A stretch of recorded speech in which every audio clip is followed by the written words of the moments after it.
Kumusta mga bata? Ako muli ang inyong magiging gurong tagapagdaloy ng aralin ngayon. Tara, alamin natin ang ating layunin. Ang layunin ng ating aralin ngayon, nakasusunod sa mga batas, panuntunang pinaiiral tungkol sa pangangalaga ng kapaligiran kahit walang nakakakita.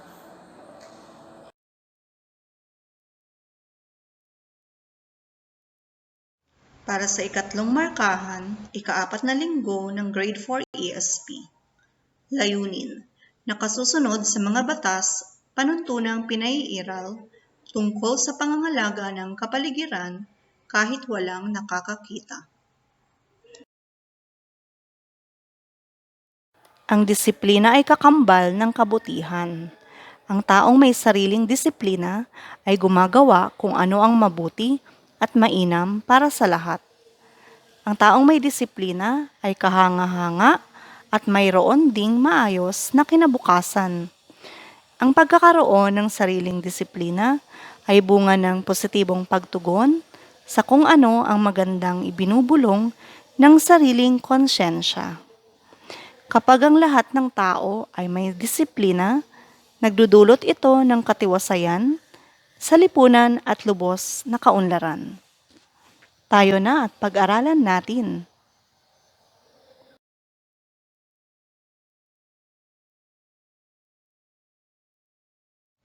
Gusto ba ninyo ng buhay na laging may nakakakita sa lahat ng inyong ginagawa? Paano kaya kung ganoon ang bawat isa sa atin? Karamihan kasi sa atin, gumagawa lang ng tama kung may nakakakita. Tara, pakinggan natin ang kwento tungkol dito.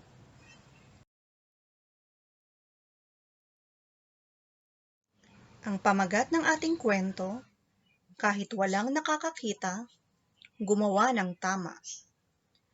Maaga pa lamang ay gising na si Dante. Kailangan niya kasing maagang makarating sa paaralan dahil naatasan ng kanilang pangkat na maglinis ng hardin at magdilig ng mga tanim na gulay na pag-aari ng kanilang baitang. May programa kasi ang kanilang paaralan na tinawag nilang Proyektong Luntian na ang ibig sabihin ay lupang napabayaang taniman, ingatan at alagaan natin. Ito ay ang pagtatanim ng mga halamang gulay at pampalamuti sa mga bakanteng lupa na malapit sa kanilang silid-aralan. Bawat baitang ay may mga sakop na lugar.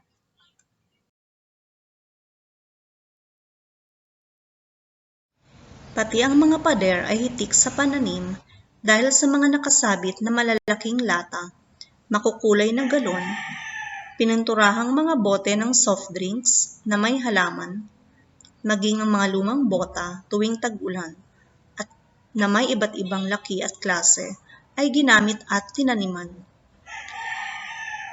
Ang mga gulong ay pinagpatong-patong ay naging malalaki at makukulay na paso na namumulaklak na mga halaman. Isang linggong gagawin ng bawat naatasang pangkat ang mga nakasaad na tungkulin na nakapaskil sa pader.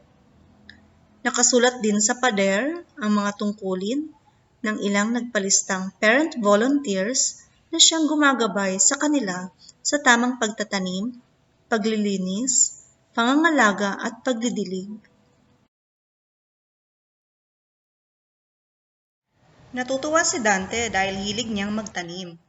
Magsasaka kasi ang kanyang ama na paminsan-minsan ding dumadalaw sa kanilang hardin upang tingnan ang kalagayan nito. Gusto ni Dante na masiguro na maaga ring makakarating sa paaralan ang mga kasapi sa kanyang pangkat. Pinag-usapan na nila ito. Nais nilang matuwa ang kanilang punong guro, si Ginang Arellano. Ang mga kasaping babae ang maghihiwa-hiwalay ng mga papel at bote na maaaring ibenta. Bawat klase ay may ganitong sistema. Iniipon nila ang napaghiwa-hiwalay ng mga bagay sa itinalagang Material Recovery Facilities o MRF para sa bawat baitang. Tuwing Biyernes ng umaga ay may dumarating na kakalap at bibili ng kanilang mga basura.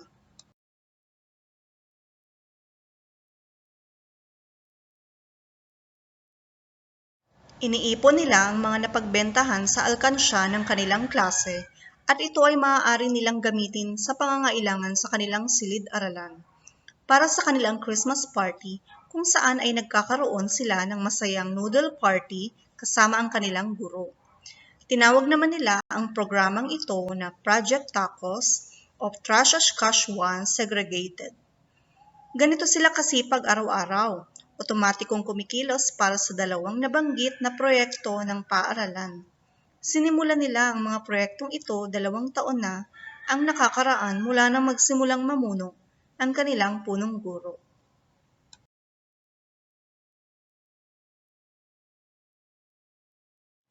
Masaya si Dante sa ganitong sitwasyon. Alam niyang ang mga proyektong ito ay may kabuluhan. Bukod sa hilig niya sa pagtatanim, ay may pagpapahalaga rin siya sa kalikasan. Alam niyang ang pagkasira ng kalikasan ay patuloy na nagaganap, kaya't nais niyang maging bahagi ng pagkasalba nito. Sinasabi rin niya ito sa kanyang mga kaklase dahil nais din ni Dante na pati sila ay makiisa sa kanyang gusto. Naniniwala naman sa kanya ang kanyang mga kamag-aral. Malayo-layo pa lang si Dante ay naririnig na niya na may tao na pala sa loob ng hardin. Napabulong na lamang siya na baka ang kaklase niya ay mas maagang pumasok sa kanya ang naroon. Laking gulat niya nang makita niya si Ginang Arellano.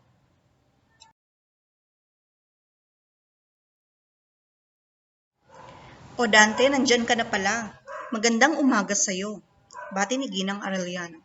Opo ma'am, magandang umaga rin po. Sagot naman ni Dante. Mainam naman at maaga ka. Nais kong ibalita sa'yo na kayo bilang mga leader ng pangkat sa bawat klase ay pararangalan ng punong guro mamaya sa flag ceremony. Dagdag ng kanyang guro. Bakit po kaya ma'am? Masayang tanong ni Dante. Kahapon kasi sa aming pagpupulong pagkatapos ng maghapong klase ay ibinalita niya sa aming mga guro na ang ating paaralan ay pararangalan dahil tayo ay nagwagi sa buong rehiyon bilang 2019 Most Sustainable and Eco-Friendly School. At iyon ay dahil sa inyong maaasahang mga leader ng bawat pangkat at sa mga parent volunteers na tumutulong sa atin. Masayang sagot ng guro habang nakahawak sa magkabilang balikat ni Dante. All rights reserved, no part of this material may be reproduced or transmitted in any form or by any means, electronic or mechanical, including photocopying, without written permission from the DepEd Central Office. First edition, 2019, DepEd Copy 222. Talaga po? Yay! Masayang sagot ni Dante na nalalaki ang mga mata. Siya, ituloy mo itong aking pagdidilig. At sasabihan ko pa ang kapwa mo leader at aabisuhan ko rin ang iba pang mga magulang na pumunta at maghanda sa isasagawang pagpaparangal. Sagot ng guro habang inaabot kay Dante ang host ng pandilig.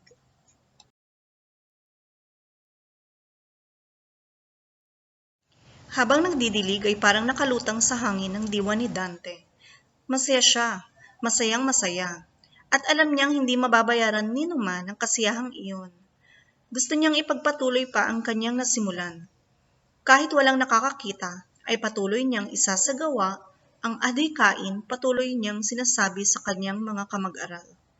Kahit walang nakakakita, ay alam niyang may Diyos na nakamasid at siyang nalulugod sa kabutihang ginagawa ni numan. Kahit walang nakakakita, ang isang tao ay dapat na may disiplina sa sarili na gumawa ng tama at mabuti para sa kapakanan ng kapwa, kabutihan ng bansa at higit sa lahat ng kaligtasan ng kalikasan na mahal niya.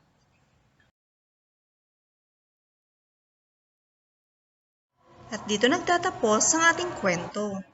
Anong mabuting asal ang ipinakita ni Dante sa kwento na nais niyang ipagaya rin sa kanyang mga kaklase?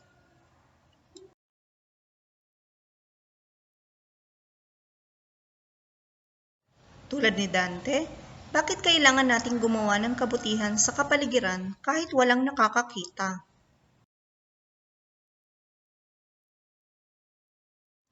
Paano natin magaganyak ang ating mga kamag-aral mga kapamilya at mga kapwa Pilipino na magkaroon ng disiplina para sa kapaligiran.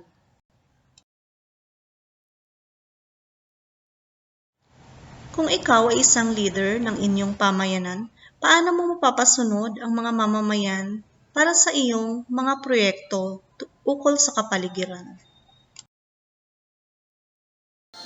Ano ang dapat mong magawa bilang disiplinadong mamamayan para sa mga sumusunod na larawan?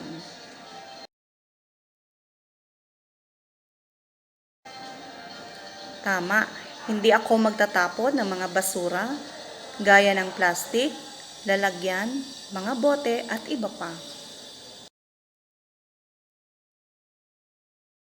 Sa pangalawang larawan naman, ano ang dapat nating gawin upang maging disiplinadong mamamayan? Tama, hihikayatin ng mga kapwa kabataan na magtanim ng mga puno at halaman. Ang mga pinutol na puno ay dapat palitan ng mga bagong punla o bagong tanim.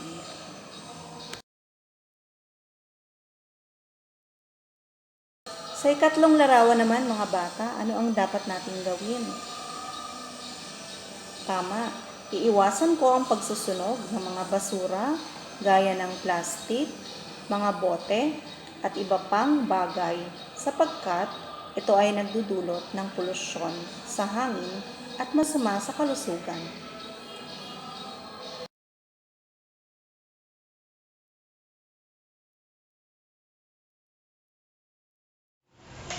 Ang kalikasan ng tunay na ating tahanan, hindi lang ang ating bahay na tinitirhan. Ito ay dapat lamang nating pahalagahan, ingatan at pangalagaan. Inaasahan ng pansariling disiplina upang higit na maingatan, maisalba o maibalik ang buhay ng ilang naghihingalong bahagi ng kapaligiran tulad ng maruruming ilog at ang mga nakakalbong kabundukan at ng pagdumi ng hangin. Paano pa kaya tayo mabubuhay kapag tuluyan na itong namatay, nawala at hindi karapat-dapat gamitin?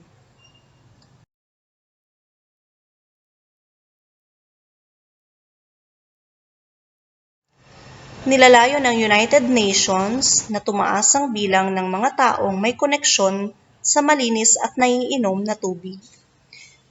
Dahil dito, nararapat lamang na ang bawat isa, bata man o matanda, ay patuloy na makapag-isip at makapagpasya ng wasto tungkol sa epekto ng tulong-tulong na pangangalaga sa kapaligiran para sa kaligtasan ng bansa at daigdig. Sumunod ang bawat isa sa mga pinaiiral na batas at alituntunin para sa pangangalaga ng kapaligiran.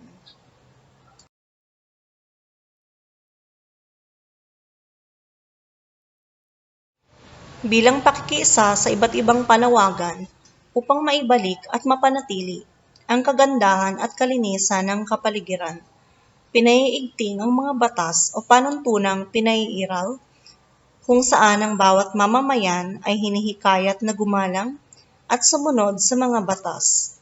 Sa ganitong paraan, maaari muling maibalik ang mga likas na yaman na minsan ang nasira, tulad ng maruruming ilog, nakakalbong bundok dahil sa kawalan ng disiplina, at katigasan ng ulo ng mga tao.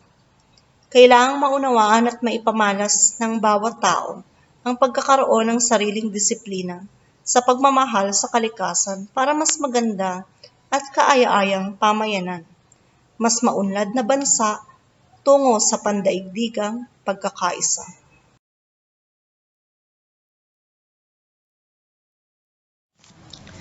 Dito nagtatapos ang ating aralin. Sana ay may natutunan kayo tungkol sa batas, panuntunang pinaiiral, sa pangangalaga ng kapaligiran, kaugnayang paggawa ng tama kahit walang nakakakita. Ako muli si Binibining Hazel Ann S. Taok, guro sa ika-4 na baitang ng Juan Sumulong Elementary School. Hanggang sa muli,